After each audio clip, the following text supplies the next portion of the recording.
दोस्तों, आपको पता है कुछ दिनों पहले ही ट्रंप ने सभी नेशंस पे टैरिफ लगा दिया, जिससे खलबली मच गया और चाइना पे सबसे ज्यादा टैरिफ लगाया क्योंकि वो चाइना के सुपर पावर स्टेटस पे काबू करना चाहता है। और उसके कुछ दिनों बाद ही टैरिफ्स पे एक सीज कर दिया फॉर 90 डेज। बट चाइना के टैरिफ्स पे किया नहीं है, तो फिर चाइना ने भी यूएस पे टैरिफ लगा दिया, तो वो हो गया टैरिफ पे टैरिफ। यूएस ने चाइना पे टैरिफ जो है 145% से बढ़ा के 245% कर दिया। चाइना ने बदले में 125% टैरिफ लगा दिया और स्टार्ट हो गया ट्रेड वॉर।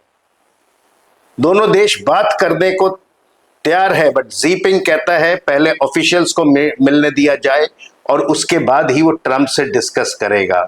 एक बड़ा बोइंग का डील जो कि एयरक्राफ्ट चाइना ने खरीदना था वो कैंसिल कर दिया, सो दैट यूएस के एक्सपोर्ट पे प्रेशर क्रिएट किया जाए। तो अब ये देखना है कि पहले ट्रंप अपना हाथ बढ़ाता है या जीपिंग आगे हाथ बढ़ाता है। इस पे मैंने एक पहले भी वीडियो छोड़ा है जो कि आप देखिएगा, और इस वीडियो को लास्ट तक देखिए सो दैट आप इसको जान सकें कि इससे यूएस पे क्या इफेक्ट होगा, चाइना पे क्या इफेक्ट होगा और इसमें इंडिया को क्या फायदा या घाटा है।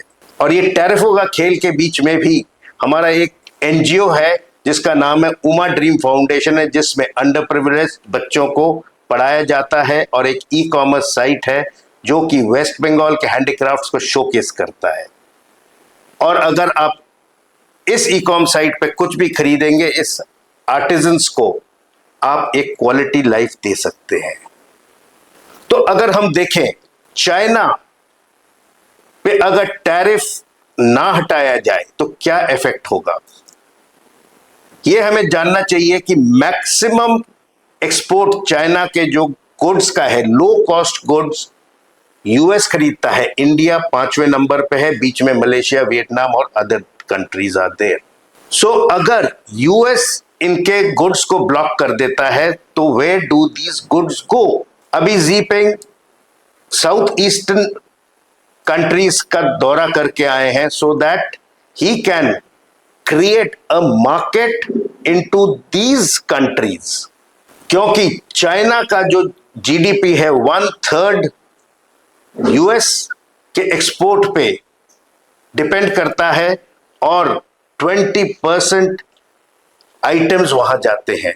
सो अगर ये मार्केट बंद हो गया, he has to look for new markets and that market will be Asian countries.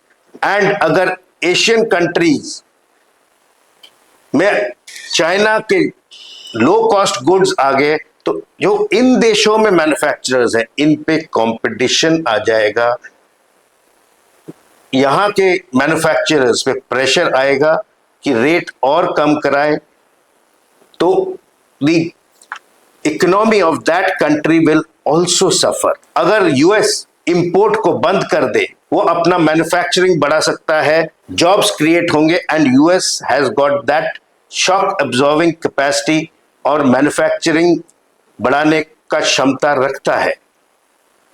While China economy, which is also staggering, will go down because it will not be able to send goods to America but has to divert and look for new markets, जो कि किया जा रहा है। इससे जो middle class Chinese है उन पे इफेक्ट पड़ेगा। अगर उनको फंड्स भी दिए जाए, they will not want to spend it, they will want to save it because the economy will not grow, which will create an effect on the Chinese middle class।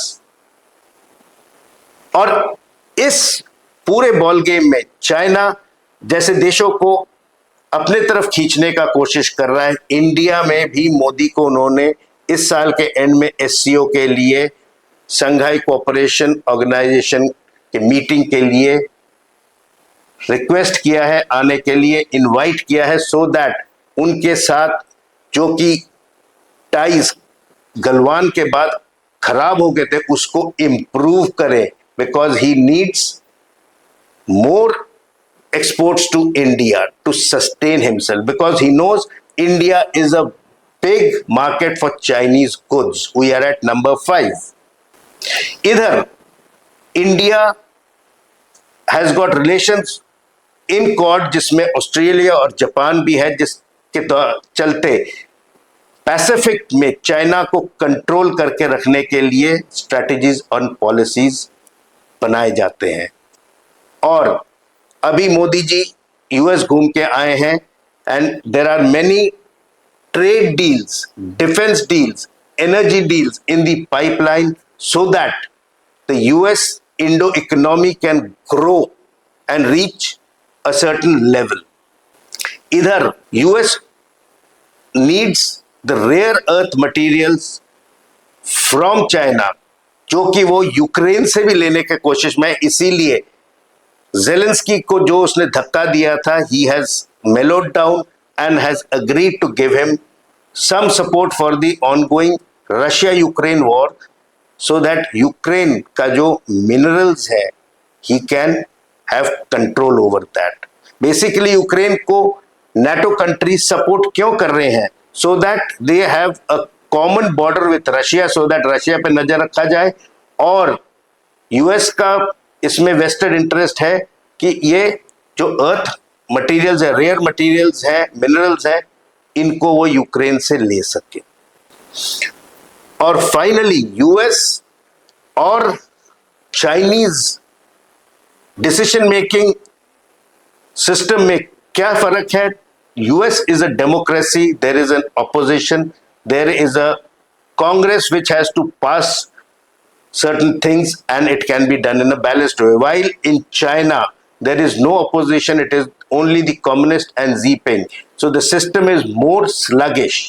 So let us see and wait on how this complete trade war escalates or de-escalates and economies of the nation can be balanced out.